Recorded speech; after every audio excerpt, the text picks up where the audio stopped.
Hello there, London. It's wonderful to be here. I haven't had to travel too far for this event. Been waiting for this moment for quite some time. And I'm sure that everyone who's not only here in the room, but also been sat at home is waiting for some games. And Andy, good news. We've got FaZe versus Complexity coming up right now for you, just behind us. Just behind us, just over there. We do, and so excited to see, of course, it's no stranger, this story, of course, the Halo Championship Series. FaZe is coming back off the back of, one of the most disappointing finishes at Arlington that we've seen in quite some time. And to say that they are defending world champions, you know they're out for blood here at this event. Of course, also a new-looking Complexity ready to fight alongside them in our first match on the main stage. It's going to be a good opportunity to see what FaZe is going to come out to play, right? And I want to kind of continue on with the conversation that we heard from the desk before about FaZe, because I think it's quite rightly right. I think maybe a little bit of disrespect with the conversation in the build-up to this event. People talking about Optic, SSG, a little bit of recency bias maybe in there because they were the two teams, of course, in our grand finals. But FaZe were within touching distance of both of those teams. The question is the energy going to be here on day number one in pool play against a team like Complexity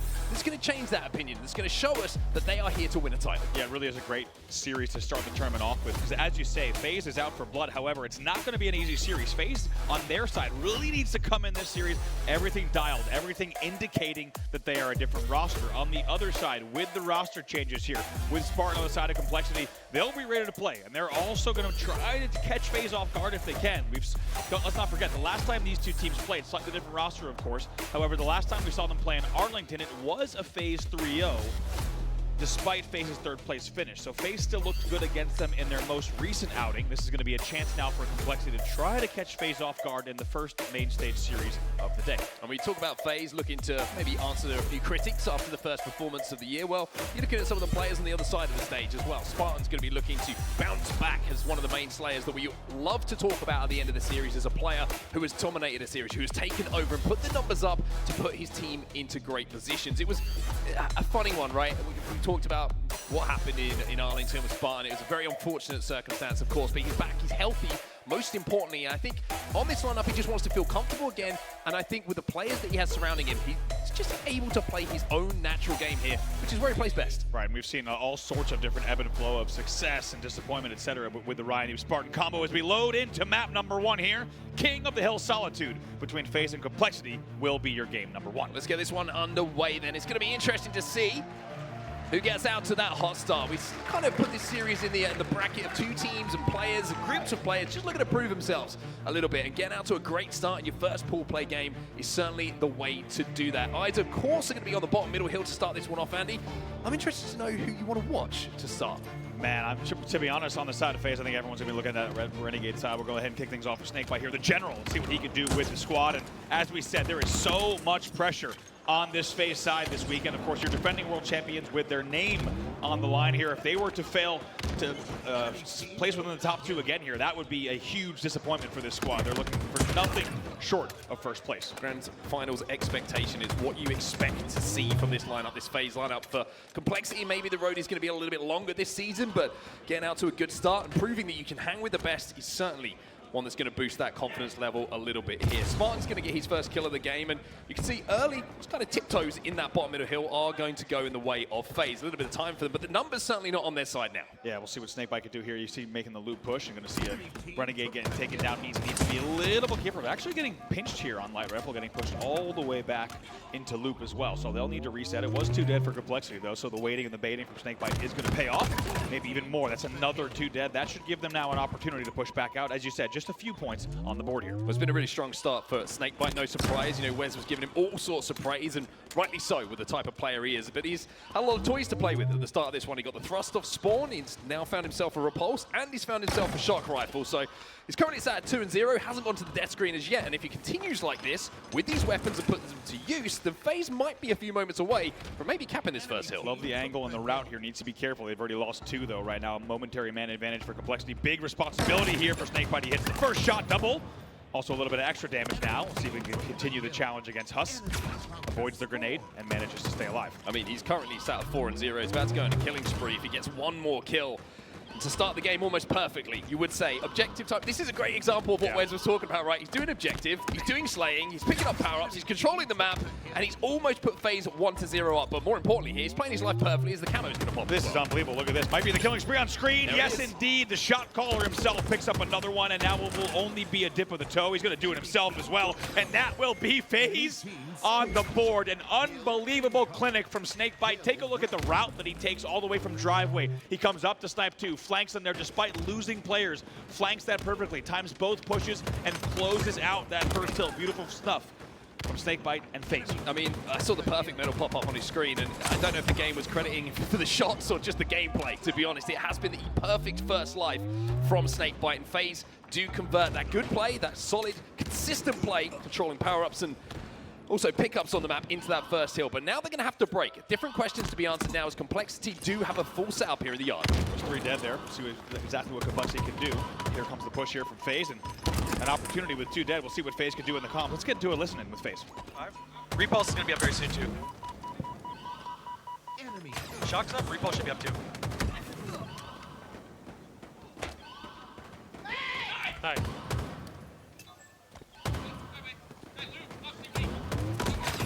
Nice. Hill incoming.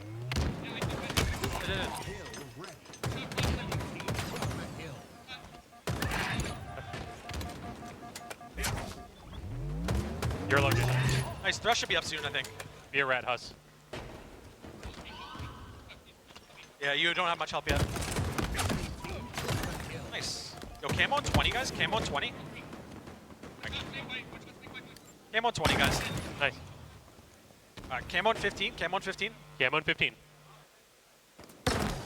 Yep. Cam on 10. Cam on 10, guys. Nice, Jason.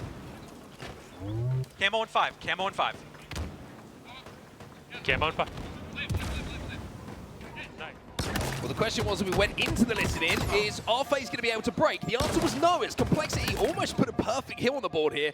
It's going to be tied up at 1-1. And I will say one thing that's a good sign for FaZe, even though it was Complexity who got that hill on their side, is the energy's good, right? You can see Frosty in the player cam, dead, every time he's getting a kill, and that's always a great sign from them. It is just like you called it there, as we were talking about earlier this week, and that will be 3 dead as well. Huss was your only player alive. As you can see, he was Hotel now, just trying to stay alive. In Hill, you have S1 spawns coming in as well, so they're going to manage to get a trade out of that, which is a big deal. We'll see what Spartan can do from his spawn. Spartan's going to have to fight through Royal 2, and he gets that trade. Smart play from Royal 2, just to make sure that spawns don't come in on that snipe side by not making sure that his death was exchanged with a kill himself. And SnakeBite at the moment is just sitting pretty in the hill. 7 and 5, it's been a little bit of a slower run after they tried to break that hill, of course, but the General, once again, is doing what he does best. That's just making sure he is prioritizing so many good kills, doing damage in and around that hill, and soaking up more objective time as well. Was 3 dead. You can tell that they were not aware Spartan was the 4th player in Cafe. Spartan actually is going to slow down the hill just a bit, which is a little bit of a disappointment if you're on the side of FaZe, as a solo player able to slow down that whole push. Well, Spartan's had a really good game so far. He's 13 and 7, and I mentioned how being comfortable for him on a lineup is going to be vital to his and his team's success. Well, the stats are showing that he's looking comfortable at the moment, but this fight is a little bit uncomfortable, but he comes out on top of it. He also turns a 1 into a 2. A double kill pops up as he gets the stick with no shields. Very nicely done there. Almost bounce off the ground, it looks like. Pressure coming in from Snipe 1 and Snipe 2. See if they can fight this off from Hotel and Hill. And look how this is flipped, right? A few moments ago, we were saying Complexity trying to force their way through the snipe side, trying to force their way towards Hill. Well, now it's FaZe who are spawning over there, and you can see Spartan now repositioning himself, also using the weapon pad on the floor just to do a little bit of damage, or maybe a fallen weapon, and gets another trade as well. And look at Complexity racking up time, and Frosty knows he has to go, and he has to go now, but Descendant is going to shut that down. Look at them staying alive. Descendant stays alive in the hill, which allows more Cafe spawns once again. This is huge. Spartan right now is 17 and 8. Spartan staying alive as the last player. Keep in mind, SnakeBite had a triple kill, and Spartan as your last player alive as the hill takes down. Complexity should be able to close this out. They go up 2-1. How about Spartan staying alive as your last player alive? Off the back of a SnakeBite triple in a scenario that should never happen. Gets his teams the Cafe spawns, and they take the 3rd hill of the game to now lead 2-1. Let's not forget about the game clock. Only 150 left. Yeah, I was going to say, it's a bit of a slow-scoring game, but it's very interesting the timing that just surrounded that capture of what FaZe had to do. FaZe decided, hey, we're going to give this one up. We can't really push on it, but we also still need to push the inside of the map because of the fact that the camo was coming up. The shock rifle is coming up, and if you're going to hold, you can't allow Complexity to get two a power weapon and a power up to try and break. So FaZe actually do a really good job there. Not only to rotate, but make sure they're fighting and contesting those things that are coming up to make this a difficult break now for Complexity. See what they can do. Spartan's finishing has been unbelievable. He's 19-9 here, and as you can tell by the assist category, he's had a lot of help on the way. However, it's an unbelievable stat line regardless, but take a look. FaZe now, 75% of the way done on this hill. See if they can close this out. So far, they have not been challenged points-wise. 1:37 left on the clock, and I mentioned how it was a little bit, maybe a slower game. Well, the speed of this hill is making it a little bit different from what we just saw a few moments ago when it comes to that picture of the speed of the game. 1:30 left on the clock. FaZe still inside of that hill, but now with a few kills going against them and Complexity finally managing to break through towards the driveway here and get their toes inside of it themselves, FaZe have to answer the question they struggled with before. A stick comes in, which is going to keep the numbers a little bit more even, as Frosty now tries to move in to make those numbers heavily in the favor of FaZe. It's Huss who's last alive. Frosty recognizes that. No, the challenge is coming in, but knowing it's coming and dealing with it is another thing altogether. Well, unbelievable from Huss. He probably gets taken down here, a little bit of extra damage, but what a double back to go from light rifle tunnel there with the confidence to fly out against a player like Royal 2. That's not easily done. 2v2 on the map still. Starting to get a little bit scrappy here. You can see that Renegade is trying to hunt down RyaNoob as well, but Spartan's there to keep, I would say, one of the most dysfunctional duos alive in Halo Esports history. But alive, RyaNoob does not stay, but they get that kill and they get the numbers in and around the hill. This is such a fiercely contested hill here, and usually you're looking for loop control. Yep. Nobody's really held it for any period of time. Not at all. 1 minute remaining there. Complexity trying to get the points on the board. They're down a man for just a second. Spartan needs to hold. Double push comes in from FaZe though, and it's an aggressive one. He can't get the trade in that situation, and Frosty has that camouflage, and now he has the opportunity to maybe make this a bit more comfortable, but if you're talking about a player who makes things uncomfortable, it's RyaNoob. Royal 2 flies in now. Another trade comes in. It's back and forth with 40 seconds left on the game clock. Royal 2 has to get desperate because Frosty gets taken down with the camo. What a double back there from RyaNoob, and things will stay interesting. 37 seconds left on the clock. Here comes the push. And now it's just becoming a race. Frosty just taking his time, showing a little bit of experience here. Waiting for his teammates, even though he cleans this kill up, recognizes that now is not the time for hill time. They need a few more kills first before they can solidify this. Look at this. Stays alive with 2 dead. They should be able to step in. They haven't done it yet, though. And now they should be able to finish with it out. Oh, but there's the kill. There's the kill. Complexity still find themselves 2 dead, but another double kill here from SnakeBite should calm things down for just a few seconds. The race looks like it might be run by Royal 2, but it's another trade in and around that hill. This is carnage, and nobody looks like they want to lock this one down. Descendant knows he needs to stay alive, but he has to challenge this kill. See if he can get this. It's huge. A big win for Renegade there. Renegade with that win might have just won this hill as well. RyaNoob is the closest player to that hill, and he won't be able to step in. So with just 5 seconds left on that game clock, FaZe will tie this one up at 2-2, and next hill's gonna win it. Down to the absolute wire, but cool, calm, and composed once again is FaZe Clan. They tie the game 2-2, and now with 2 minutes left, the next point in the game will win. Look at that pressure that was coming in. No easy shots there to hit with that shock rifle. As Huss goes in as well, and FaZe find themselves 4 dead. And I mentioned how Frosty was getting loud. Well, let me tell you, on the other side of the stage, we are hearing some of the Complexity players start to chirp up as well. This could be devastating. How does Descendant play this camo? If they can get another 4 dead, this really could be the entire hill. They're already halfway done. FaZe just trying to take their time to pick apart the setup here. You can see they're not worried about the hill. The hill is the last objective, the last player to take down. But he does have that camo. However, he's going to chase down this kill. Oh, no. And Descendant doesn't get that kill. And FaZe have picked apart Complexity 1 by 1 here, and now have a chance themselves to hold. Descendant really all in that kill. He decided from top tower that was the kill he wanted to finish to make sure the numbers stayed close. He doesn't get it, and it's devastating like we said. They fell 2 dead, they fell 3 dead. Now FaZe scoring once again. And Complexity are going to be thinking, we were so close. We were so close. But close isn't good enough. FaZe are the team who played to that last second better than anyone in the Halo Championship Series, and they're showing it again here. Just about tied here. FaZe will now inch into the lead here. Moments away, final push from Complexity. Royal 2 gets that first kill though, and that means that it's going to be a desperate push, and Renegade is just thinking it's time to pad some stats. A double kill for him. Complexity 4 dead, and FaZe go 1-up in this series. What a game 1 though in that series. In the end, FaZe will outslay 87-68. So you have to wonder with the final scoreline on the board, is it a case still of FaZe maybe just a little bit inefficient in the objective department while they outslay heavily? we'll have to see more games to see if that's the case. However, Complexity, you have to wonder, the first question that I'm asking, and I think a lot of people in the room are asking as well, do you really put Descendant there with the camo in the hill on that hold? As you could tell, Descendant was not able to use the camo at all as an effective piece of equipment in that final push. Instead, he sat hill while 2 players died around him. He goes top tower, he drops to try to finish the kill in desperation. They can't even finish that one. You have to wonder in the comms, was there no way to get someone else in the hill to make sure the Descendant can go top mid for free, pick up a few kills, get another 4 dead? I think if they're able to do that, they had a chance of taking the hill in 1 Slay rotation. They don't do it in the end. FaZe comes back not only to win the game in OT, but also to fight back to force OT. They take game number 1. Yeah, I think it's a really good point you make there, and you're talking about power-ups. Like, what do power-ups allow you to do? Be dynamic on the map, right? You don't want to be static, because if you're fighting against the players who don't have the power-ups, it's like, okay, we can pick these apart one by one. We can look for our kills, and then we know the camo guy is in and around the hill because it's lighting up. It's giving us the information.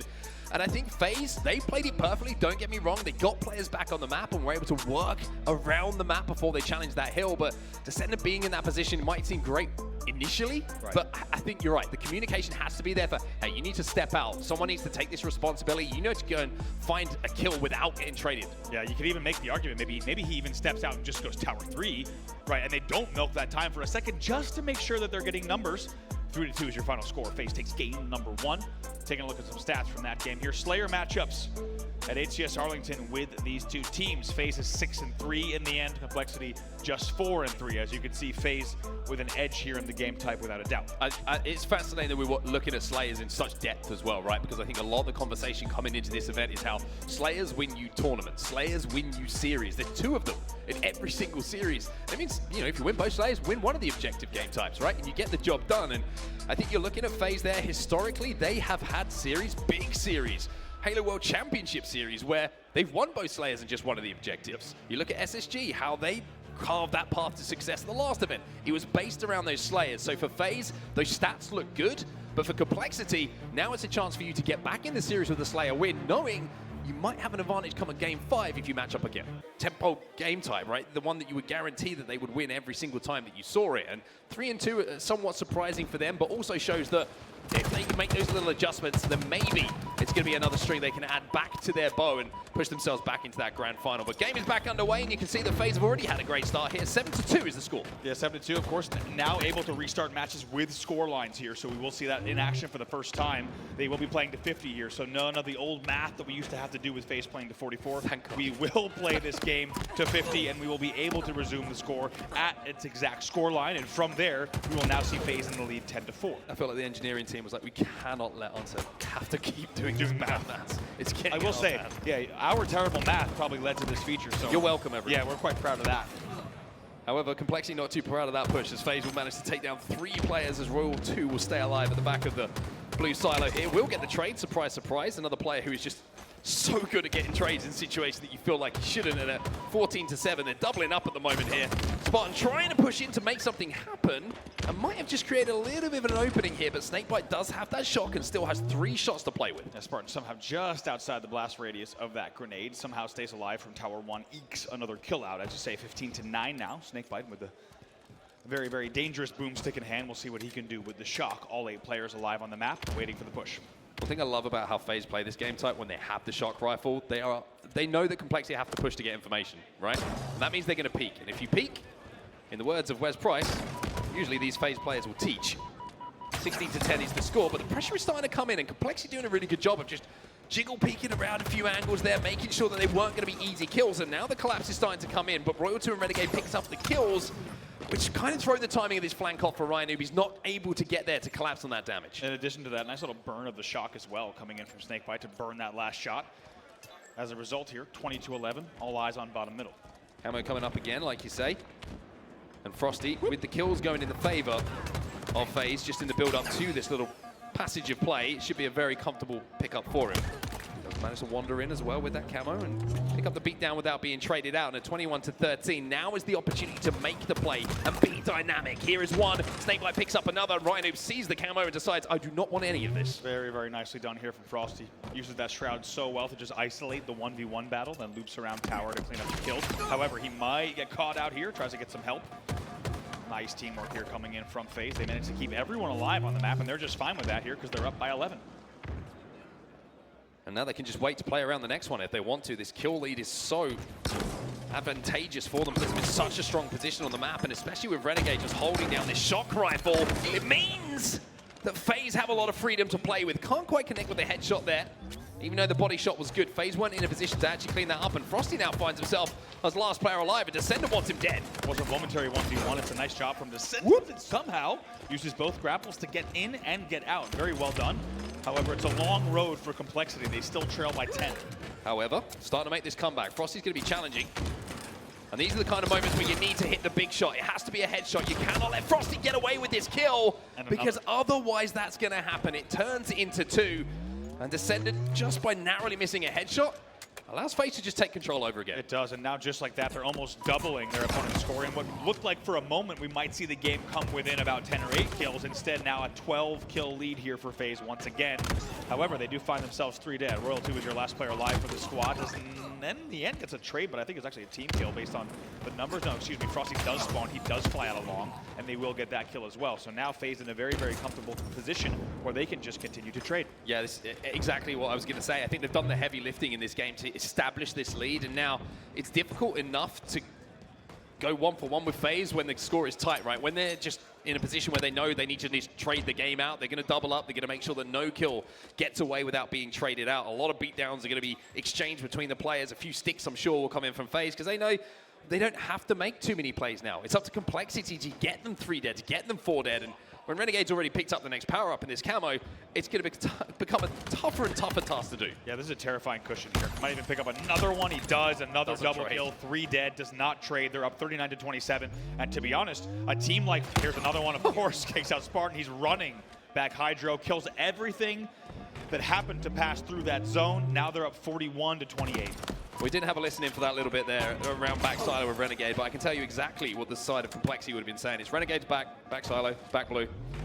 Okay, still Renegade's still there.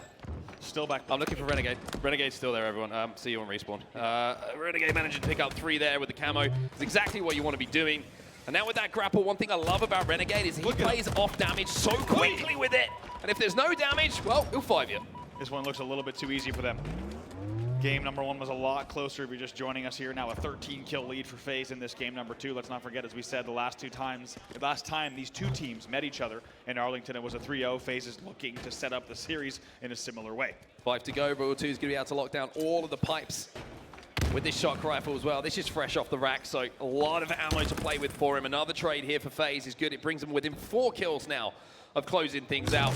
Spartan gets his ankles clipped by the shock rifle, not his head removed. RyaNoob, though, might not suffer the same fate here. Good awareness here from Royal2. The comms coming in from FaZe, knowing that that E1 spawn was going to come in as well. 3 to go now, 47-34. Frosty goes in to get the 48th kill on the board here now. It's just 2 more. Camo's coming up as well, but you feel like that's going to be somewhat of an irrelevance and maybe just a distraction that FaZe need to close this out, because Complexity know that they can't let it go into the hand of FaZe. Last kill is going to be going over to the hands of SnakeBite, as Royal2 doesn't even have to engage after picking up that camo. FaZe is going to be 2 up in the series, and that was a dominant performance. Very, very dominant. To be honest, it really changes the conversation in this series, because coming off of game number 1, I think everyone was really impressed with what we saw from Complexity. I think Complexity players and fans themselves would have really liked that game number 1 and thought, okay, our team has great tournament hopes here and great series hopes. That game number 2 changes the conversation a bit. FaZe is now looking to make very quick work of their opponents if they can. Yeah, that was a very, very impressive performance, and certainly an impressive, I would say, first third of the game for FaZe. That's where that kill lead was established. It was almost off the rip, right? It's that constant roll. If you're going to write down the perfect way to play a Slayer, it's get the initial power-up, win that fight. Off the back of it, get the power weapon, then put them to use. And that's exactly what they did. You can see it here, just at the start of the game, right? Even before we had that restart, is they got the first camo, they pushed through tower, they didn't get traded out, then they get the shock, and then they start to go to work, right? And that kill lead never really looked like it was getting out of hand. And I'll tell you what, abracadabra, alakazam, you can see what Renegade is doing at the back here. He was a ghost. He really was, and it's so tough. As we said, it's one thing to play against Renegade. It's another to play against Renegade with camo. It's the worst to play against Renegade with camo and a 12-kill lead, because the man's going to do whatever he wants against you, and we just saw that on screen in the highlights. Next up will be Empyrean CTF. We've seen some fast ones, and FaZe is thinking, Might be time for dinner.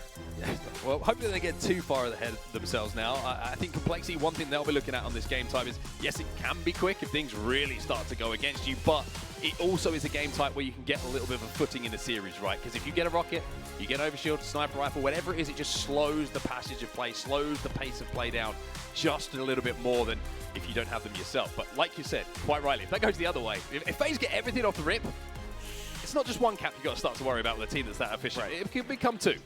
Really could. CTF versus Complexity in Arlington. Let's take a look here at some numbers. KD across the board. Royal2 and Frosty just absolutely doing work. 18-4 and 12-4 respectively. I want to say, by the way, Frosty, just a slight turn on the traditional esports pose.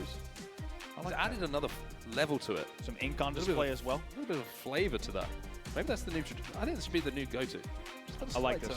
I like this from Frosty, and I like the numbers even more from these two. We'll see if they can do the same thing. As you saw, it was a 3-0 in Arlington in terms of the entire series score, and CTF was quite a match as well. These are huge Slayer stats from them. I mean, that's ridiculous stats, isn't it, if you're looking at it? I mean, it's even more, I'd say, ridiculous when you put it in the context of when we were looking at the overriding storyline graphic that we saw a little bit earlier, where FaZe was struggling a little bit on their capture the flags.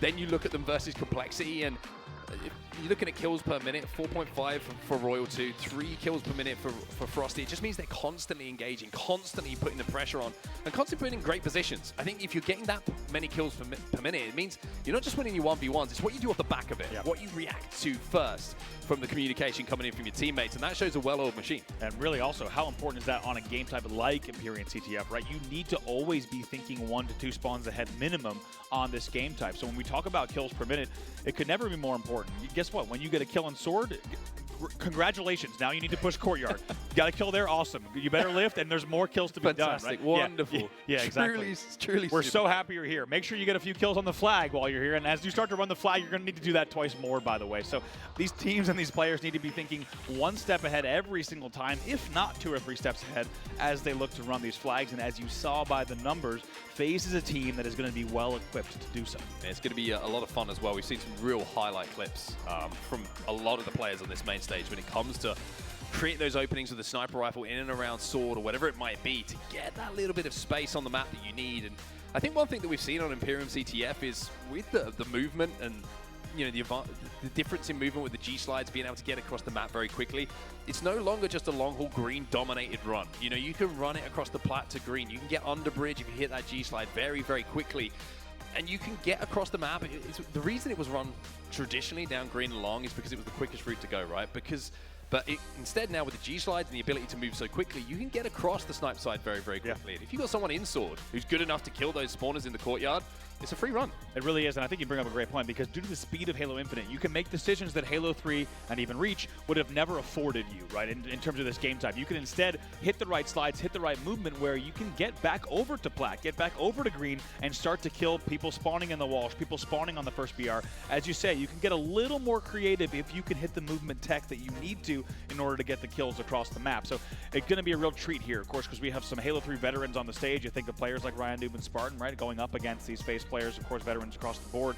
Be exciting to see what this map and game type brings us here. And you see that beautiful F1 car behind us as well. You can see adorned with some of the team logos that we have here at the London Major as well. Shout out to Quadrant, of course, for looking after us so beautifully so far this weekend. But enough of the niceties. It's time to throw some hands again, Andy. We're going back into the series now. CTF is going to be your game type. Capture that flag. 3 to win here on Empyrean. Cannot wait to get into this. As we said, a legendary game type with a very, very long history, of course. First played all the way back the debut of Halo 3 in 2008, and now somehow we still get to see this game type played in all its glory, of course, in Halo Infinite's suite of game types. A little bit of different geometry, as you just saw that overshield. You see that repulse under bridge as well, and we'll see which team can do it. The question is, can FaZe close it out here, or will Complexity keep the series alive? If you're wondering why I'm laughing, the last thing you want to happen if you go down 2 in a series against FaZe is to get blamed immediately by Royal2, because it's just like the deepest breath you can imagine. You're just like, Matt's hitting shots. And there it is. Renegade now gets that first overshield off the back of it. Descendant's trying to do what he can to just stay alive, but Royal2, I love the point of view of Renegade right now, but Royal2 ain't missing. And he misses. My bad. Hadn't missed up until that point. Descendant actually manages to body the overshield off the Renegade, which was a big deal to keep things alive, but Royal 2 now sniping from low. Sorry everyone, by the way, hasn't hit a shot since we've gone over to him, but I can promise his POV probably looked pretty good from the shots that he was hitting. Before that, you can imagine. Everyone just kind of imagine what it might have looked like before then. 0 for 3. Sorry, Mark. Renegade's got a sniper rifle as well. Maybe I should never question. Never question the Observer again as he goes on a killing spree that we missed thanks to me as well. Royal 2 misses yet another shot. As Royal 2 now just decide to rotate. He has 1 shot left, Mark. We'll see what he could do. Maybe? I'm going to lock back in here. Let's pretend nothing ever happened. Anyway, FaZe at the moment 2 dead, so Royal 2 is having to play a little bit slow on the green box at the moment. Like you say, only has the 1 bullet to work with, but optimistic. How he started the game. Well, that was your only opportunity this weekend to decide which POV we are watching. Finally, Royal 2 gets another one here. And going to stay alive at Sword. Ooh, Descendant, though, is going to pop right back in there with the Bulldog. He'll pick that one up. So that will keep numbers at 2-2. Let's not forget, though, it was a great opening for FaZe. They had 3 dead, but they couldn't convert. And it has to be said, Descendant bodying that overshield kept their base safe at home, and we will still be tied 0-0 after 2 minutes of play. It's interesting you say, like, keep your base safe, because what Renegade just did as the last player alive to get the kill, not be traded, but turn it into a double kill. It did exactly the same to FaZe, because it was a situation momentarily there. It was a 3v1 for Complexity when the numbers are on the map. And yeah, it might have been not 3 players chasing down Renegade all at the same time, but just allowing your teammates to get back on the map is important as Renegade wins another 1v1 there. As unfortunately for RyaNoob, the Bulldog didn't quite bite as much as it needed to. Let's see. Spartan now no damage. That was still 2 dead. This should be safe. We'll see where the pressure is going to come from. Huss is on plat. RyaNoob on plat as well. Based on the pressure, this one should go.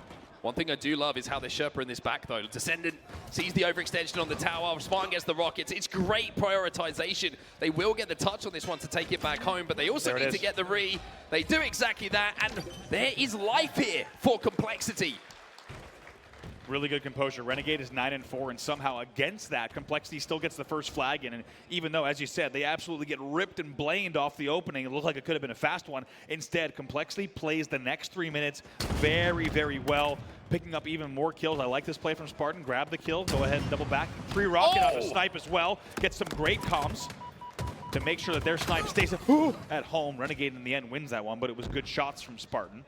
And now, after 4 minutes of play, just about, they will lead 1-0. It was interesting, wasn't it? Because FaZe were trying to play for the Complexity sniper, and Complexity were playing for the FaZe sniper. That's why you see RyaNoob in this position now, and I think he's just going to try and waste this one out. And man, this is because of how Royal 2 started the game, by the way. He doesn't want to give this weapon back. He wants to keep weapon advantages to Complexity. As Frosty now only has 2 bullets to play with, that could be the difference. What a sound to hear as well, right? Some medieval warfare tactics. You hear someone at the top of your tower just burning all your snipe ammo 1 shot at a time. It's quite a psychological bit of warfare as well. 8:16 left in the game. Frosty top tower with snipe.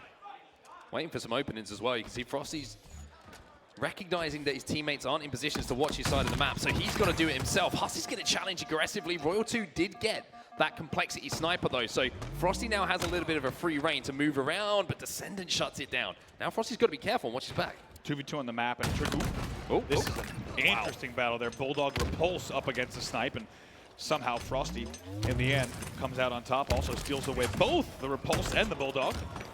Doing everything he can to stay alive here, picks up another one just holding down Sword. This is one of these situations where it's like, hey everybody, 8 players on the map, there is other places to play but Sword. But all of the toys are there, so I get it. He's playing Firefight in Sword as different waves of opponents are coming in, and to be honest, unsurprisingly, that's what FaZe has been doing for most of the game. Feels like playing Firefight in Sword, looking to lock down that part of the map. They still trail here, 1-0. RyaNoob with the double kill in the feed means that Frosty's going to have to just try and pressure and maybe retreat back to his side, and it's understandable why there is this battle for Sword, right? The Bulldog is such an easy kill in and around this area, and if you have a secondary like that sniper rifle, you open up so much of your opponent's side of the map. That's why you're seeing it being fought tooth and nail over at the moment for both of these teams, and you can also see where the respect is being given here by Descendant for the push, because he knows Frosty has that Bulldog in his hand, and they also know the overshield's coming up. So Royal 2 is going to grab that one. This is an opportunity as Complexity find themselves 3 dead. FaZe have the goodies to work with. As we said, FaZe always playing the full game clock. 6:44. Oh boy, that's a prayer of a rocket. Neither one of those will hit. Tell you what, if he hit that mid-air one, that would have been something else. In the end, what looked like it was going to be a momentary piece of a FaZe advantage, it is not. Also, great shots. You saw that Royal 2 had that overshield he's trying to get into Sword. Descendant stays alive in Sword, and even when he went under bridge, the spawners took that overshield off.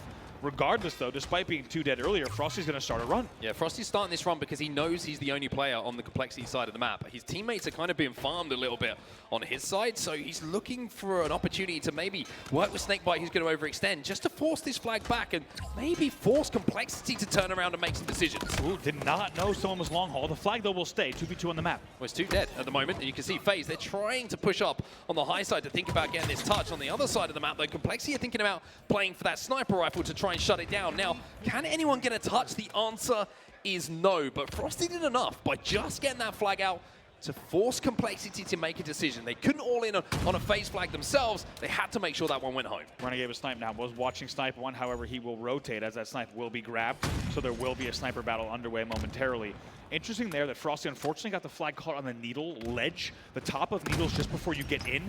Maybe that flag would have gone a little bit further if that battle in long haul was delayed. Hits a body and maybe plays a snipe. Can't. Oh no, Spartan grabs the snipe before it falls off the edge of the map. That could mean 2 snipes in the hands of complexity on the push. It also means that it could be 2 headshots because 2 players from FaZe are coming off of spawn now.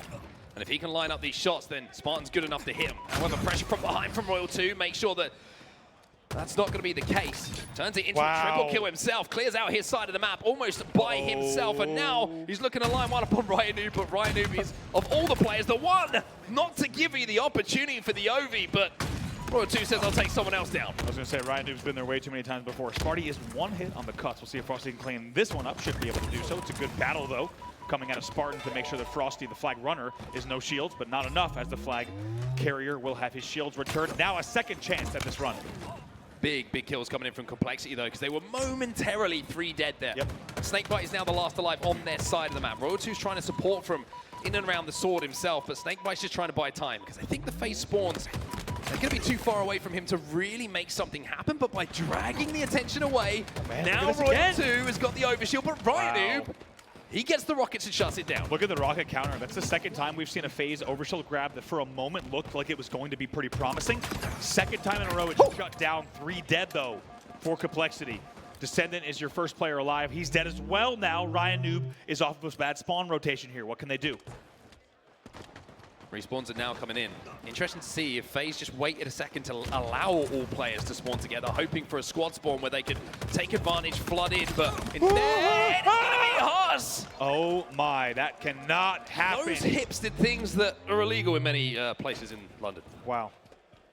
My God, look at that. I mean, unbelievable play. Spartan stays alive back tower. Huss hits shots he should never hit against Frosty on the first BR, and just like that, complexity will stay in the lead. 3:30 left on the clock. It was interesting. I think the FaZe were trying to squad spawn him, but they just got splits and they weren't able to capitalize on it. And complexity won those important 1v1s, and now Frosty tries a little bit more of a traditional kind of brute force route, just runs down that long haul, gets into the needles, and tries to force the pressure onto the base of complexity a little bit more, but again they hold, and now they've got to be careful here because FaZe are all trapped inside of their flag. 3 dead momentarily. Descendant fighting from sword. I like this, though. He's playing it very kind of conservative, right? No need to take extra damage. You've got 3 minutes left of potential kind of mid-map play or defense to win this game and keep the series alive. Also, a Bulldog still in hand as well. It barks and it bites. He'll pick up another one here. 2 dead for FaZe.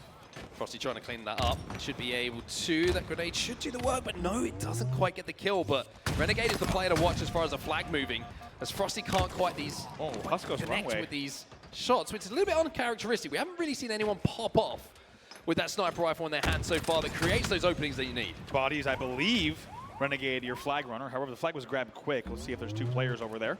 All 8 players alive as the flag gets pulled. Kills will be traded out 2v2 on the map. Flag should be dead hit. Huss is going to be able to secure it and send it back home. You can see it is on the needles on the picture-in-picture, but I think for complexity, they're thinking right now, keep the sniper rifle in the hands of RyaNoob, but think about this next set of power-up and power weapons. Rockets are coming up in just under 10 seconds. Overshield as well. If you win that with 2 minutes left on the game clock, you control this game. Been a really interesting this layout to this entire game. Here comes the FaZe push. Rockets in hand as well, 2 for SnakeBite. We'll see if they can make this count. 2 dead, 3 dead. RyaNoob's your only player alive. And SnakeBite does not need to be asked to go forward. Flies in already to the flag. but gets spotted out with those rockets. Now he needs a little bit of support, but FaZe very heavy at the moment on the sword side, so running this flag's not going to be easy to do. He needs to do a lot of work with these rockets. Needs to stay alive. No, Descendant does not trade out. Instead, he picks up the kill. Huge credit to Huss fighting from the Walsh to make sure that he brought SnakeBite to low shields there, to flashing shields. 130 left. Descendant and Complexity continue to try to hold in the mid-map. Frosty wins a 1v1 in green. Frosty has to win that 1v1 because time is now the enemy. Both dead. Here for FaZe. 1 minute 15 left on that clock. Like you say, both players from FaZe do fall, but Renegade's trying to make a play. If he can get this kill onto RyaNoob, then maybe he has an opportunity to get that flag boom in, but no, it's going to be another important kind of sneaky intelligence battle that gets won this time by RyaNoob. I was going to say, you put RyaNoob at Snipe 1, it's going to be a squirrely battle, and as soon as I saw that third-person camera, and I said, I take RyaNoob in this battle every time. He's going to crouch behind a corner and catch Renegade off guard. That's exactly what he does. Right now, FaZe has been outslaying 74-68. However, Complexity still leading 1-0 with 45 seconds left. I mean, the worry for me here for FaZe is they couldn't get it done with the overshield and the rockets, right? And now you're finding you've got to go through Complexity without the power-ups, and they are struggling to do so. Big kill coming in from RyaNoob on the sword side will shut down Frosty, and you have to say for FaZe, it's now or never. Just like that, Complexity has now come back from a 10-kill deficit with a huge, huge swing of kills. 24 seconds left. And RyaNoob is just putting shots onto respawners, and that means every single shot that goes in is another second. You're going to have to wait for those shields. FaZe, we mentioned how their late game is pretty damn impressive, but it's going to have to be perfect now. The question is, can they get across the map? 9 seconds to touch that flag. 4 dead. Complexity are 4 dead. Oh my God. The flag is moving. We talked about the perfect timing from this team. They are a 9th inning team, and they're looking to do it here. Pie chart is active. 3 players on the flag. Overshield has just been picked up, though. You can see, I think that pretty much all the Complexity moved down, and now the squad floods through to try and send that flag back home. Huss versus Renegade. Renegade will win it, but the second player and the third player are too much. Wow. FaZe will fall as Complexity will win CTF Imperium by just the 1 flag. What a game. Undoubtedly the best game of the series so far, as we saw just things down to the wire the entire game. One thing I've been excited to talk about the entire game, Mark, we haven't even had a breath to be able to do so. However, in the end, it's FaZe outslaying 81-78. But if we were to look at possession numbers of map possession, right? Yes, that's only a 3-kill slaying difference overall, but how much of that game was played in the Complexity base? It felt like we never saw, except for the 1 flag run, we never saw Complexity in their opponent's base. We barely even saw them holding their sword or never their green. It's pretty wild and very rare to see a game like that only ends 1-0, where a team is outslayed just by 3, yet the flag was on, the entire game of flag was completely on the other team's base. Yeah, I just felt like FaZe were like overloading one side of the map, but never the long haul side. The one that stands out to me is this play round the first BR here with the rockets in the hands of SnakeBite, right? He's like, okay, you expect someone to be moving through the pit, moving through long haul to help get that flag moving where SnakeBite can become the bodyguard with the rockets, right? To pick up a few respawn kills on his way past, because someone has to either overextend or have to wrap back through the pit to the flag to try and get shots on that flag. But FaZe tried to kind of throw their numbers at one side, but the problem was the Complexity respawners. They won the 4v3 coming off of respawn, which made SnakeBite unfortunately just have to be left on that island, and there's not too much you can do in that situation. But I think you're right, it's a fascinating game. The one time the Complexity ran that flag is the one time they capped, and that was the difference. It really was, and quite wild to see just how the slaying numbers changed as well. FaZe really put the foot down on the gas pedal. They were outslaying 55-45. However, somehow, despite playing defense the entire time, Complexity is able to bring that all the way back to just a 3-kill difference. And just a really unique piece of game, as we said. Fantastic mid-map play, fantastic defense, and very clutch kills against the Overshield back-to-back-to-back. Great rocket control as well. There's one stat I want to talk about as well, and it's a great example of why stats don't mean everything sometimes, right? Huss in that game goes 18 and 26, but you would say probably 2 of the biggest kills, the most important kills defensively in that game were Huss. And 2 kills that probably didn't have the right to get. The one against SnakeBite with the rockets, where he goes into the Walsh and wins that fight, and then the one right in the end where Frosty is in a position to maybe win that fight, run that flag, get it moving. Huss wins it again. So stats, not all kills are built equal, as we like to say, and those 2 are absolutely massive to impact that game and the fact that Complexity came out on top. You're also really curious there, as you saw, SnakeBite gets one shot, as you said. Huss essentially brings him to no shields, and SnakeBite goes from the first BR into flag to try to take down Descendant. It felt a bit rushed. You wonder what the comms were, right? Because SnakeBite's red flashing shields wrapping first BR with rockets, which is a high-risk play. You have a lot of opportunity there, and all it's going to take is 1 or 2 shots to take him down. He does get taken down by a fadeaway jump from Descendant, who stays alive at S1. So there must have been comms from the FaZe side saying, we have to run this now. However, they were not able to get the timing right. Complexity is on the board. They are back to life and only 1 game away from tying the series. And let me tell you, the next game type, live fire oddball, and oddball in general, not been a happy hunting ground for FaZe in recent tournaments and recent times. We know it's one that they can slip up from time to time. They can do a little bit too much. So Complexity are going to be more than aware of that themselves. And they're probably thinking, hey, we get round 1 on the board here. The pressure is all onto FaZe. We could be looking at game 5. That's exactly it. See what they can do here. And this series has certainly heated up just a bit. We'll start things off with Complexity here. They trail now only by 1 game. I always feel like the first 20, 30 seconds of ball time here is going to be a real kind of psychological blow for whoever doesn't manage to get it on their hands. If it's Complexity and they go down to FaZe, it's like, oh, this is going to be an opportunity now where they have so much comfort. They don't have to worry about that objective too much. Whereas if it goes the other way to Complexity, then FaZe are going to start to feel a little bit more nervous than they were. However, Royal2's going to get that first camo. You can see Renegade has the snipe off the rip as well, and the opening strategy, well, it's all FaZe. Look at this here. Royal2 does not even engage. Great trigger discipline. They're going to wait, they're going to drop, and they're going to shoot together here. Needs to stay alive. They're able to do it now. 2v2 on the map. 3 dead. Spartan's your last player alive. Spartan, last player alive. Probably plays it. We'll get the play ball, and I think it's a smart play from both players, right? Royal2 wants to keep the camo. He wants to fight the next team fight with camo available. And Spartan wants that ball to be reset so they can fight for it. However, he's got to worry about what happened to Royal2 because his teammates have found not only he's going to be taken down, but he can clean up the damage, and now he finds himself a snipe. Yeah, nicely done there. They maybe could have kept 1 more kill off the board if they played that a little bit better together at back tower. However, the more important thing, as you said, was to use all that camo to now have the 2 shots left in the snipe as well. So far, making them count in terms of damage. And most importantly for FaZe, they're up 28-0 here. Descendant can be challenging. And now he can challenge a little bit more because elsewhere on the map, his teammates have won that fight. And that's going to be FaZe finding themselves 4 dead. A really strong push there from Complexity. And it's their opportunity now to answer back. 28 points early for FaZe here. That's the early psychological advantage. Look at this. How strong can Complexity be? Look at the wrap here from RyaNoob. He's not afraid. I think everyone was thinking the same thing. He's not afraid to wrap around and just absolutely start ripping the opponents apart. It's 3 dead again. Royal2 is your last player alive. They're going to make sure that Royal2 does not force the play ball. RyaNoob is finding all sorts of ledges to mantle on here. Goes for the insta-splode on top tower as well. Did he get the contact? He got some. Wow. Descendant's going to be there to finish off that fight. Now, you're going to see Complexity with that push with the 4 dead. They're going to go into a lead here. So a great little bit of early resilience, mental fortitude shown here by Complexity in this first round to take back control. We hope you've all enjoyed RyaNoob's scenic tour around the map. He's shown you every single corner of this map with perfectly timed spawn rotations. You could tell by the way that he engaged coming through green that he's able to really catch FaZe off guard. They were not expecting that full push. Nice repulse here from Spartan, though. Not only plays the ball, but keeps himself alive. Was 2 dead, almost does it against Frosty. Frosty, though, wise to that one. However, as you say, it's uncontested 43-point run from Complexity. Started talking about RyaNoob's scenic tours, and I'm starting to think that I could see him owning a big red bus at some point in his career. Maybe after the Halo's done. Definitely owning a tour company, and a very successful one at that. It could very much happen. Anyway, Frosty's going to be wrapping around the back of tower here to see if nobody's going to be flanking.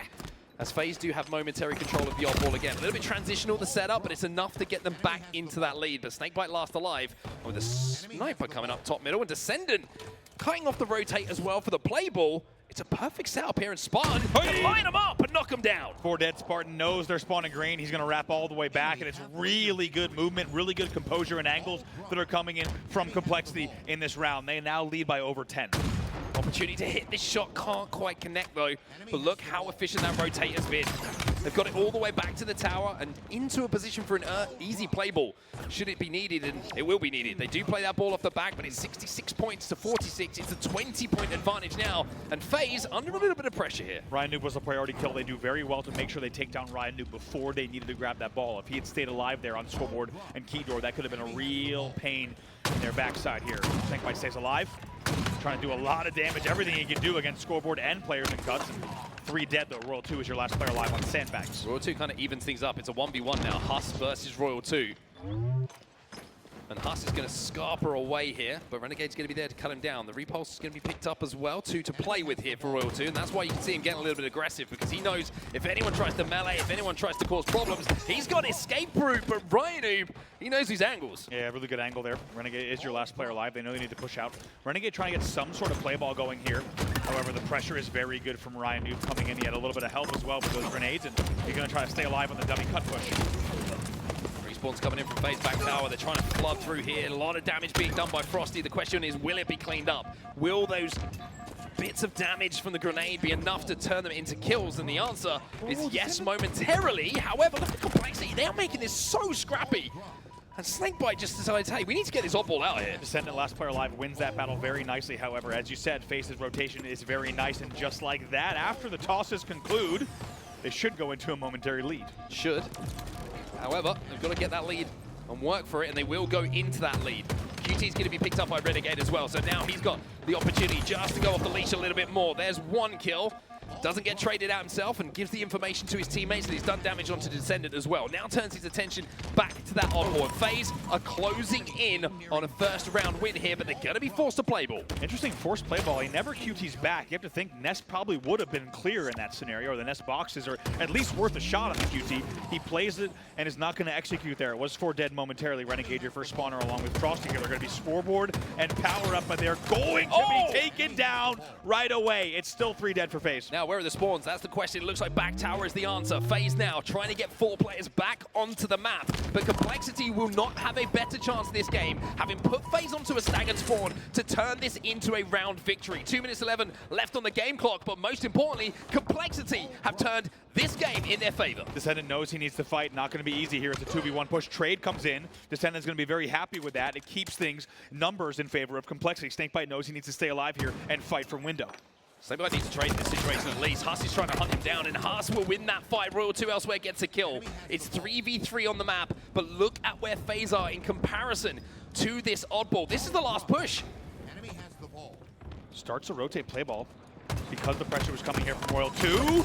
Wins it though. You have to think maybe he should have kept that ball in window if he's going to win 1v1s like that. 3 dead though regardless. SnakeBite last alive now, and it looks like they may be thinking about grabbing that oddball for these last few seconds. It's going to be 10 points until they win this first round. The clock is ticking in their favor. FaZe, where are you? Are you close enough to get this oddball out of the hands of RyaNoob? The answer is no, and Complexity will put that first round on the board. Wow, remarkable objective management coming in from Complexity, and Spartan there just really just checking every single box. As I said, if you're going to win 1v1s like that, you could probably keep the ball in window, but I love the safety play. The fact that he plays that into scoreboard just in case he lost that 1v1. Guess what? His teammates all won their 1v1s as well, and it's moments like that, plays like that, that are going to close out the round, and you have to do that. By the way, Complexity for the first time this series outslays FaZe 46-41 in that first round. Well, FaZe find themselves 3 down off the rip again. Make that 4, as all 4 players will fall from FaZe, and Huss now has an opportunity to hit some snipes, and boy does he! Rearranges Frosty! A little bit of doctor work onto Renegade as well, and now Royal 2, well, he's feeling brave as well. My word. I think broke the frame rate of the entire game. What on earth are you doing, celebration Huss? as well. Killing spree, making it look way too easy. Picks up another one, 3 dead. Make it 4 dead momentarily as well, and Descendant's going to grab that oddball. Renegade putting pressure onto Huss. Doesn't quite connect. Does he have another nade? Yes, he does, to force the play back. Renegade is trying to force Huss into a situation that he doesn't want to be in, and he still gets the trade. What a start from him in this round. Absolutely unbelievable, and just like that, it's 56-45 in the Slay department across the 2 rounds. And a trade as well. Uncharacteristic to see Frosty trade in that situation where a beatdown is whiffed on the other side of the stage. Huss trying to continue his momentum. But even after the carnage at the start of this game and a little bit of the micro Huss takeover, it's just 22 points on the board here for Complexity. It's good, but it's not going to be series defining. What a difference this series has now become in terms of the way that we're seeing Complexity bounce back. 22-0 here in this round as well. Let's get into a listen with Complexity Gaming. Enemy has the ball. Huss is behind ball. Yeah, there is.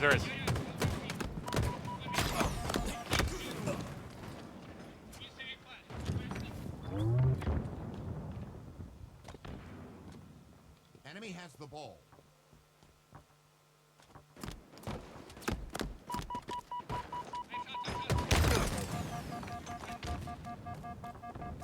Ball dropped.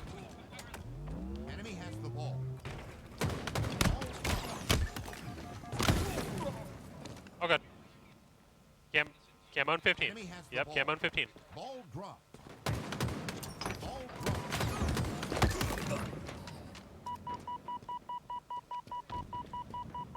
Camo and 5. Enemy has the ball. Camo. Cuts. He's cuts. He is Ball cuts. dropped. Enemy has the ball. Camo slab, guys. Enemy has the ball. Well, you didn't really need a listening to hear that from Spartan. Just a growl, a primal scream across the main stage. And why wouldn't you at this point? It looks like FaZe are on the ropes. Unbelievable stuff here, and if there's any pro that's primal, it's definitely Spartan when he starts to heat up. He's absolutely done it, and guess what now? The combination here, snipe and camo. Can he continue this run? Almost a fade away. Gets caught up on the bags. Yeah, that could be a really, really important kill from SnakeBite as well. Making sure that Spartan doesn't get away just over that lip with the camo and the sniper rifle. That could be the difference between trades coming in the next few moments or Spartan starting to take your team apart. 55-20 is the score. FaZe find themselves 2 dead, but again, it's a scrappy battle in and around the scoreboard. Wow. And not for the first time, Huss just wins these important 1v1s to give his team the advantage. That was 3 dead, as you said once again. I'm so impressed with Huss this series. We know just how talented he is, but he has been absolutely popping off. 21-17 at the moment. Ball is down. Pressure on Huss to hit more shots, but not going to be able to do so. And not only has he turned the odd ball over, might turn that sniper rifle back over as well. Now, FaZe, what have you got in this situation? Complexity of 3 dead. Last player alive is going to be spawning his teammates in and around green, and this is the opportunity to put time on that board. Royal2 also has that sniper rifle, and it looks like FaZe are starting to find just a little bit of form, but again, Huss just being a nuisance. Very good play there, as you say, from FaZe. Huss is able to get away with a kill. However, it would still be points on the board and control for FaZe. They're now just 5 points away from tying the round. And how things can change so quickly, just a moment of control. This is why FaZe are so good. If you give them one opportunity, they, majority of the time, will turn it into a win condition for an entire map, for an entire series. And that's what they're doing right now. Complexity have got the ball back in their hands for a moment, and Royal2, well, he just ninja Spartan by the looks of things. We'll have to check that one in the kill feed, but maybe that's a little momentum shift in the favor of FaZe. Huss doing whatever he can to stay alive back here. He's getting managed to somehow just pull off a Karma-esque kill across the map. Great listening to those comms. Picks up another one, still 3 dead though. RyaNoob is your last player alive down bottom middle. And again, it's a scrappy battle for this oddball. This time it's going to be won by FaZe. You can see SnakeBite was trying to buy time, trying to make sure that he was just jiggle peeking around that corner to buy the time for his teammates to clean up the damage bottom mid. And from that, now you're going to see FaZe go into a lead in round number 2 here. I think a lot of people are thinking back to that moment, right? Spartan with camo and snipe. It's a very different universe, wherever that parallel universe is. It's a very different one, we can presume here, but instead it's FaZe now leading by more than 10 points. 3 dead for Complexity again. And you wonder if the battle cry from Spartan just woke FaZe up a little bit. Maybe they were feeling a little bit half awake, a little bit half asleep, whatever side of it you want to look at. But now they certainly have got those eyes wide open. FaZe looking strong in the end here. This has been such a strong run, almost uncontested. It really has been. Great angles here once again from Frosty. Good shots as well on Huss. 1 fall from each side, however, momentary advantage here for Complexity. At the moment, they stop the run, but it's 81-58. Really only one more FaZe hold required to tie the game in rounds. It looks like FaZe are just valuing their lives a little bit more here. They're trying not to get dragged into that trade game. The Complexity have been playing so well. Sniper rifle did fall down bottom middle, but it looks like things all know. Frosty actually finds it top middle and stays alive with it most importantly. 85-58. Like you say, only 15 points needed here for FaZe to close this round out and send us to a final round, but that's looking like hard work to do still. Descendant just takes all the way to sandbags. It looks like these 2 players are going to still try to find each other. A little bit of a mess here back at house. These next kills will determine where this hold goes. RyaNoob's got a QT, and he's causing so many problems because they can't quite finish him. Finally, Royal2 is going to find the kill onto Ryan. Oddball is down in house, and FaZe are just playing keep ball at the moment, keep away. As Frosty will clean up the kill onto Huss. Knowing he's got that sniper rifle, he knows he can hold down a lane. And FaZe are kind of toying with Complexity at the moment. Yeah, they're starting to look a lot more comfortable. This is their normal form here. 3 were dead. RyaNoob was your last player alive once again, and as you just saw, he was a spawner. Looks like maybe trying to push top mid, but SnakeBite will continue scoring. SnakeBite finally decides it's time to try and close this one out with ball time. Huss is going to poke bottom middle. Shields are going to go bye-bye. As Renegade goes in for that trade as well. Renegade having a pretty solid game at the moment, 26 and 23. It's not the outstanding game that we expect to see from him sometimes, but he's doing enough to keep his team in this league. I love the conservative play here coming in from Frosty. Wasting snipe ammo despite leading 94-59 just shows you kind of exactly how they're playing, what their mentality is. Bubble down, Frosty doesn't go back up the chimney in the way that he would have wanted to, and the longer this stays scrappier, you just think maybe there's an opportunity for complexity, but FaZe keep winning this trade battle. Finally, it looks like they might be in a position to grab this oddball. Spartan is the last player who can really challenge, and that is going to be FaZe, who are going to tie this oddball game up. We're going to a deciding round 3. Wouldn't have it any other way. Guess what? These two teams tied exactly 93-93 in slays after 2 rounds.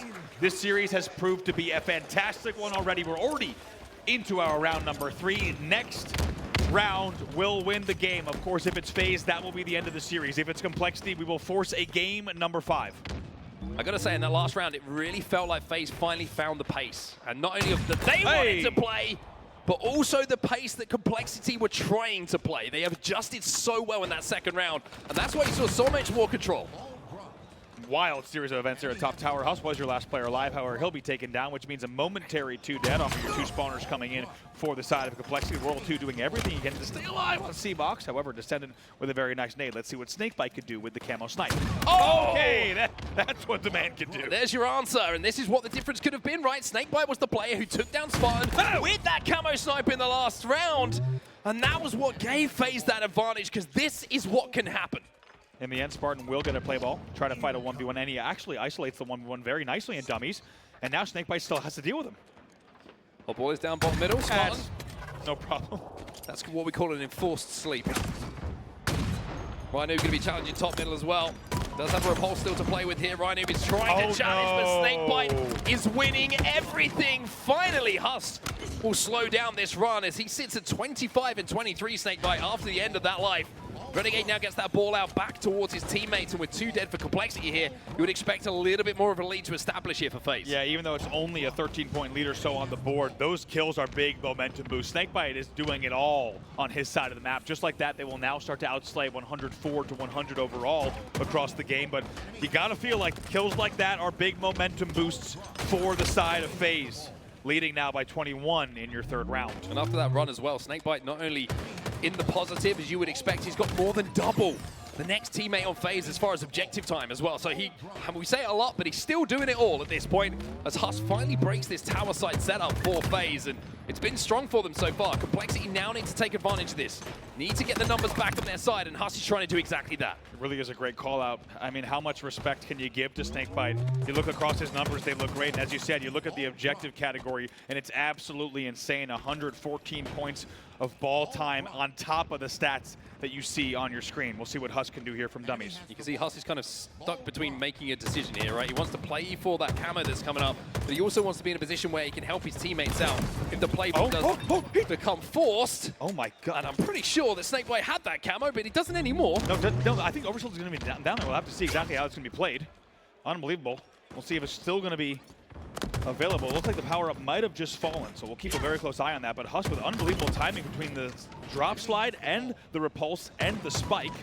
We'll keep a very close eye on what happens at dummies from this Descendant push, but back now to Nest, 31-7. And it's the FaZe setup around the tower again that's proving successful for them, right? They've got the sniper rifle back again, and this is where the time has come from. Being able to set up on that island, up on the tower with the most impactful weapon that you have on the map just allows you to lock down so many lines, and with the talent that you have on this team in any of these players' hands, you expect to see kills pop up, but it's Huss again with a strong challenge, an aggressive challenge, and maybe that's what's needed at this point to try and stem the flames that are starting to pick up for FaZe. Oh my, is he gonna do this? You can't drop down on Royal 2, an unbelievable 1v1 against Spartan. That's a highlight reel play, grabs the sniper, somehow quick scopes Spartan off a C-plat and hits the no-scope, the final shot to not get the trade. And at a moment like that, you felt like complexity was about to start to bounce back. It was 3 dead for FaZe. What a play from Royal 2 to keep this a 40-point lead. 50 points now on the board in this final round of oddball here for FaZe. Complexity flooding over on the dummy side, but Royal 2 hits yet another body shot. Can't hit the next one though, as RyaNoob will take him down. QT's going to be in the hands of Renegade here, who's trying to be aggressive, trying to push up onto the nest and clear some space. And the oddball is still in the hands of FaZe. Complexity are struggling to get within striking distance to force a play ball at the moment. FaZe are running away with this. No additional QT coming in from Renegade just yet. Does have the option to go back to Nest if he wants to here, but going to opt to hold back green. Rotates come in towards Garage as well. Renegade going to be aggressive with the last bit of his QT to try and get that kill, get that trade. And finally, it looks like FaZe will fall and Complexity will be in a position to maybe collect that oddball. But it's all been about the tower setup. FaZe have looked so good that they've had that sniper rifle in their hand and the oddball. It's been difficult for Complexity to deal with. By the way, both teams now tied once again at 121 to 121 in total slays. However, the scoreboard is a very, very different story. FaZe still leading here by 50 points. Renegade and Royal 2 get kills, and not only is that important in the context of the game clock, in the context of getting that oddball out of the hands of FaZe here, but the camo is coming up as well. So Huss is going to have a lot of work to do, and I'm not sure where that camo did go. And this time it's Frosty who wins the 1v1 against Huss. As Royal 2 emerges from the battle around the power-up with the power-up itself, and even though Complexity have that ball at the back of green, you expect the kills to go in the favor of FaZe here. Here comes the push. It's immediate play ball as well. 2 dead for both sides. Royal 2 gonna not opt wisely to get the ball. Instead, he's gonna look for a kill here at C. Spotted out. Stays alive smartly though. Make sure you're making the most of this camo. 1 kill, 1 trade, not worth it in that situation as Huss tries to put some more pressure on. Complexity trying to scrap this ball out again, but I think they've recognized they need more kills before they do so. Let's not forget, it was just 75 to 9. So Complexity has done well to bring this game back within reason. However, as you said earlier, there's still a lot of work to be done. They forgot about Royal 2. Haven't taken down Royal 2 yet. They forgot about Royal 2, and I mean, they just managed to walk in, get 1 trade, and now there's space for the rest of FaZe to do work. Descendant will slide out as last alive. Play ball maybe? But even though the play ball might come in this situation, and they try and force it, Renegade has a snipe. So another snipe. That's 3 in a row now have gone to the hands of FaZe. Ooh, goes for the ninja as well. Almost gets the timing there on dummy door. A lot of pressure coming in. Somehow comes away with half shield. That's a miracle. Kills traded out 1-to-1. Most importantly, though, 1 minute remaining. We need to see some pretty long and consistent holds here, and it's 3 dead for the side of FaZe. Frosty is your last player alive. As you can see, he making a cut push here, and now a 1v1 with Descendant, who needs to win this one. He does! And now this game just got a lot more interesting. We are less than 25-point gap between the two. I was going to say, the one slight issue, even though things are looking good for Complexity, is the power weapon is in the hands of RyaNoob, right? He's got the sniper rifle, which means he can't be as effective on doing damage as he wants to. You're seeing that in effect now. He has to drop that ball to make sure he's using that sniper rifle, but he's doing it pretty well at the moment. Royal 2 picks up 1 though. Renegade trying to flush him out. Renegade wins the 1v1 as RyaNoob cannot connect with that headshot. 2v2 for just a second. Renegade with shields up again. That's bad news for Complexity fans. 2 dead still on each side. See if this ball gets played here by Spartan. Probably going to be a safe play ball. No, he doesn't. He prepares to play ball, but he manages to hold. We are tied at 75. And Complexity will go into a lead. It looked like this was all FaZe. It looked like there was no way back into this round for Complexity. But they have shown they are made of sterner stuff here with just 33 seconds. And falling left on that game clock, there is an opportunity for Complexity to maybe send us to game 5. Oh boy, look at this. The first pick went to Complexity. However, now camo in Royal 2's hands. Game in his hands. What play does he make here? Well, one thing he can do and guarantee that he can do is get that play ball. But do FaZe want to do that? Do they want to force the ball back to bottom middle? Or do they want to pick up the kills around the ball and see if they can keep it on? Instead, they play for the kills. They get the 4 dead. The ball is reset, but FaZe have the ball back, and Complexity will have to break. What are they going to do here? They need to make this push count. 10 seconds left on the game clock. 5 seconds separating the two. Here comes the push. Looks like Complexity make the call to flood top middle. A trade is going to be good. But for what side is the answer? Royal 2 is trying to flank at the moment. Frosty is running away with that ball. RyaNoob got the kill onto Frosty. As the ball will be played bottom middle, it's a 2-second advantage here. And it looks like they will be able to protect that ball FaZe. Wow. They leave it late. They cut it close.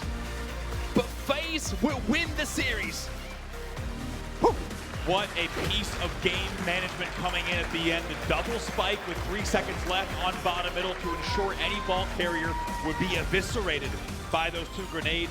Really well done there in the end on the side of FaZe. Out slaying in the end 146 to 141 across what has already been a historic game of live fire ball. FaZe in the end will close out the series 3-1, but you feel like that doesn't tell the full kind of story of what we just saw. Yeah, late game composure, put it on a t-shirt, sell it because you should buy it. It's just the FaZe mantra at this point, right?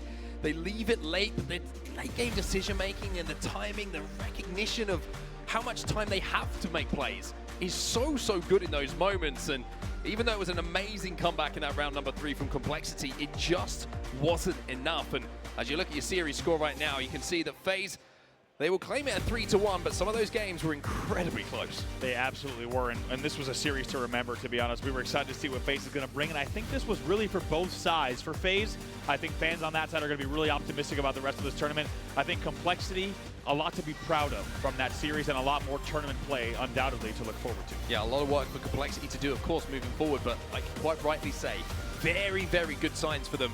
Very close games outside of that game number 2, of course, which was heavily in the favor of FaZe. But Complexity, we always talk about them being a team who can go on a run, who could cause some upsets. Well, they've just shown the type of gameplay that would prove that once again.